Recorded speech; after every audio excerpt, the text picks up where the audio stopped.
Today is the first day of the absolute losers who work in the video game industry going on strike because they're so scared of the evil AI boogeyman living in their recording booths. Welcome back to Words of Paradise. I'm your host, Leon Idle, and yes, video game actors go on strike for AI protections. I cannot wait for this damn industry to crash, burn, die, and re-rise from the ashes by people that actually care. It's going to be glorious. But in the interim, we got to deal with this chicanery and shenanigans. So we're getting into this article. Before we do, hit the subscribe button, because I'm a nerdy news channel. I bring you nerdy news every day. And frankly, I'm just happy to be away from the Chris Tyson stuff. So let's go ahead and get into this. Voice actors and motion capture artists for some of the biggest games hit the picket line. Video game actors are going on strike for the first time since 2017. I remember the 2017 strikes. I was an idiot at the time and thought they were a good idea. Quickly found out, dude, talking to people far smarter than me, no, they were stupid then too. And yeah, so here we are, what, 7 years later, and lo and behold, nothing's changed. The people that run the industry, the people that work in the industry, are just as retarded. 7 years don't change much. After months of negotiations with Activision, Epic Games, and other big publishers and studios over higher pay, better safety measures, what is so unsafe about, oh, I'm filming mocap. Yeah, I guess if you're like jumping off some boxes to capture like a roll effect, what is better safety measures? Are you afraid of like a mass shooter coming into the Activision office? Well, maybe Activision should make better games and that wouldn't happen. And then of course the media would blame video games for the violence that occurred at the video game company when the mass shooting happens. It would be incredibly cyclical like that. Either way, God, this is retarded. And protections from new generative AI technologies. That's the big one. New AI technologies. Look, I get it. A lot of people don't like AI. A lot of people think AI is soulless. They think it's the devil. They think it's going to just kill the human spirit and ingenuity. Not only do I not think that, the printing press didn't put the pen out of business, but also, whether you like AI or not, it is the big new thing. It is here to stay. Literal trillions and trillions of dollars are being invested in it, not just by, regular business moguls, but by big daddy governments all over the world. So no little silly video game strike is going to keep the AI technology from becoming the future. Even if you hate AI, you gotta at least recognize that where there's money to be made, it will be made, and you can bitch and moan about it all you want. AI is coming. You may as well shut the fuck up and get with the program. They'll be hitting the picket line a year after the Hollywood actors and writers wrapped up their own historically stupid, dumbass-filled strikes, and an escalation that could have big consequences for the development of marketing some of the industry's biggest games.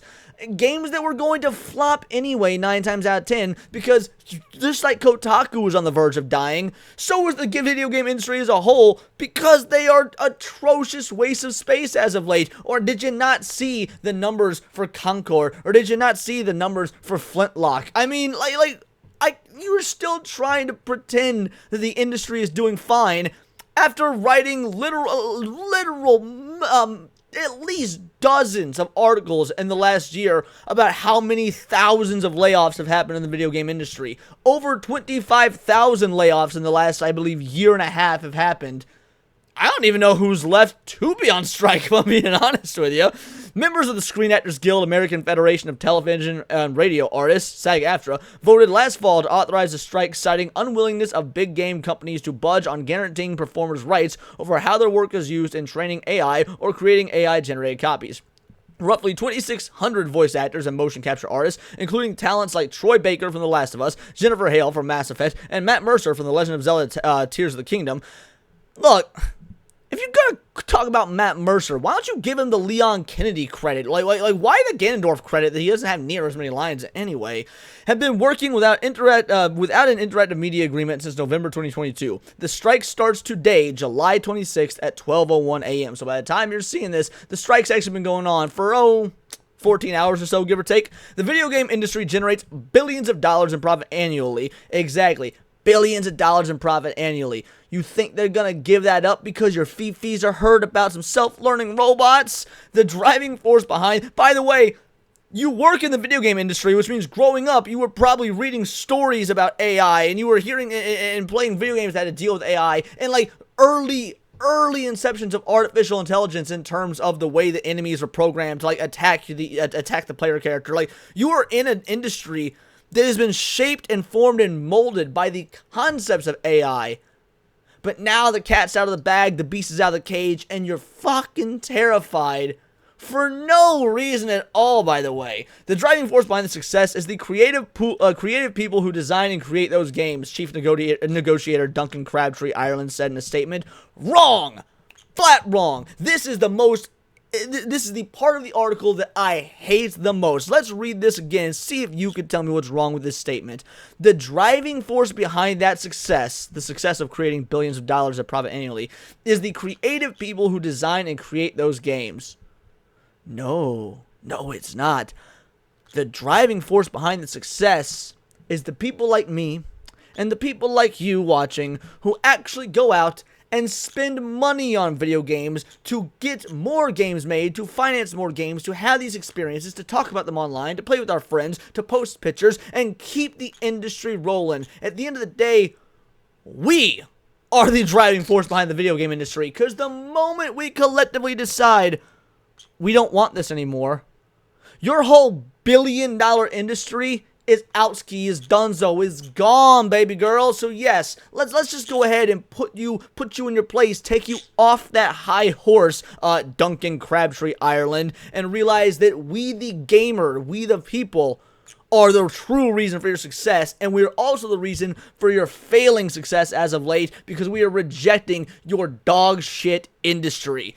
That includes the SAG-AFTRA members who bring memorable and beloved game characters to life, and they deserve and demand the same fundamental protections as performers in film, television, streaming, and music. Yes, they do deserve all that. Which, to be fair, isn't that much, because the people who currently work in film, television, streaming, and music didn't deserve what they got in their strike either. You guys already know that my opinions on the previous strike were that they were all acting like whiny, entitled children. Fair compensation and the right of informed consent for the AI use of their faces, voices, and bodies. Frankly, it's stunning that these video game studios haven't learned anything from the lessons of last year, that our members can and will stand up and demand fair and equitable treatment and respect to AI. Funny! Kind of like how we the gamer have been demanding fair and equitable treatment in terms of the games that we consume, in terms of the games that we want to play. But no, you've just been calling all of us racist, misogynistic assholes, right-wingers that don't even deserve the games you made. It's funny. Rules for thee, but not for me, I guess. And the public supports us in that. We're about to find out, because I'm gonna be real. My strike videos about the SAG-AFTRA stuff were real fucking divided. So this video probably will be as well. I'm probably gonna get some slander and some hate in the comments section. We shall see. But I would not go so far as to say the public supports you, because I remember the last strike. I thought I supported you, and I thought I knew people that supported you. Then lo and behold, I went to an anime convention, and that strike was the laughing stock of the entire con. It was honestly kind of amazing. We are disappointed the union has chosen to walk away when they are so close to a deal, and we remain prepared to resume negotiations, spokesperson Audrey Cooling for the companies involved in the interactive media agreement said in an emailed statement. We have already found common ground on 24 out of 25 proposals, including historic wage increases and additional safety provisions. Our offer is directly responsive to SAG-AFTRA's concerns and extends meaningful AI protections that include requiring consent and fair compensation to all performers working under the IMA. And they're playing this as if they don't have fair compensation as is. But that's not true. You're in a gig economy. If you are a worker in this sort of environment, in this sort of space, you are not guaranteed a role. You're not guaranteed a job on a game. You're not, at least if you're a contracted gig worker. Again, if you're an actual direct employee of Activision or Blizzard or whatever, okay, fair enough. Like that's a different argument. But if we're talking voice actors, if we're talking mocap individuals, if we're talking just contracted workers who are doing coding or some sort of visual work on the computers on the games, no, you're actually not entitled to that, because there are other people vying for those jobs and vying for those positions. The same way that voice actors, the reason they go to conventions like anime, video game, Comic-Cons, whatever, there's often, they make the majority of their money just signing autographs, because anytime they're missing out on auditions to come to those sort of engagements to meet the fans, they need to be able to compensate for that. How do they do it? With the gig economy style of charging for things like autographs and photos. It's no different than, an Uber, for example. So you're completely missing the point, even though we have had the, anime and Comic-Con convention scenes for years that show us how these voice actors are able to continue living the lifestyles they live on a financially. by having other avenues of creating revenue.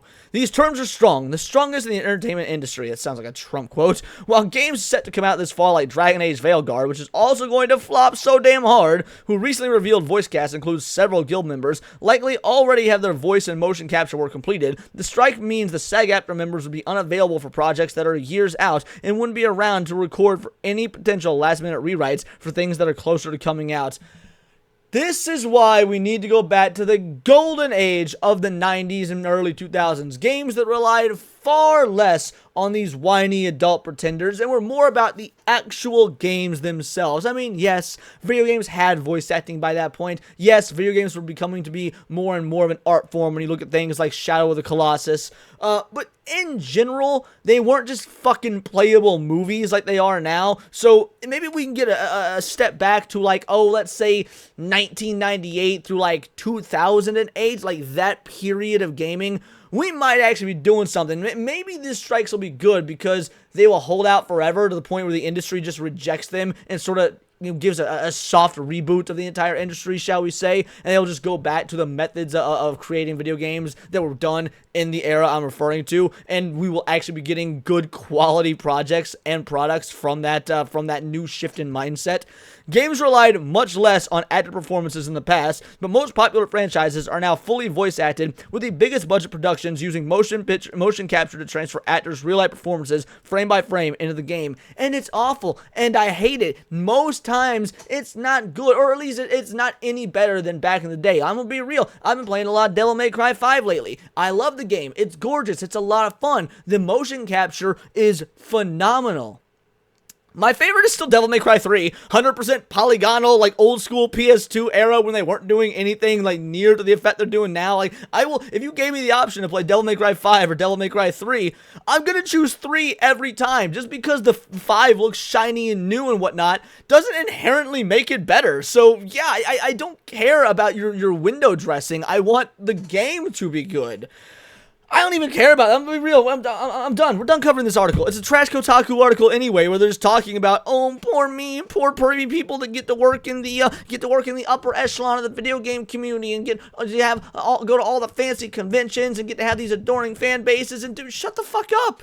You're living a dream most people would kill for, and you're upset because of technology. Technology that only technology advancing is the only reason you're allowed to have these illustrious careers. No, get the fuck out of here with that, dude. I don't care. Strike all you want. I ain't gonna support you. I ain't gonna be all on board with it. In fact, I hope they're just like, nah, fuck you. You're fired, and just hire non-union people to come in, record some lines, so I can play the new fucking Star Wars game or whatever. I would never play a Star Wars game because it's Disney, but you get my damn point, dude. Fuck this strike, fuck these people, and hopefully I'm not roasting in the comments, but if I am, I ain't changing my damn mind. These are my opinions, though. Let me know yours in the comments down below, and let me know on X where you can find me at Bolt the Word, and please do subscribe. I'm a nerdy news channel. I cover nerdy news every day, not always about the video game industry, but anime, movies, music, Magic the Gathering, you name it. Check me out on Instagram at wordsofparadise_Leon, and become a member for $4.99 a month. You can join the Discord, choose the articles I go over on a day-to-day basis, choose the videos I react to for my Friday night live streams, and of course, get involved with over 80 other vital idols. We are a bright, beautiful, glowing, vibrant community that I cannot wait to grow even further, because we do care about diversity, but only one kind of diversity of thought. So if that's up your alley, join the Discord, hit subscribe, and until next time, it is all here in the Nerdosphere. This has been Words of Paradise.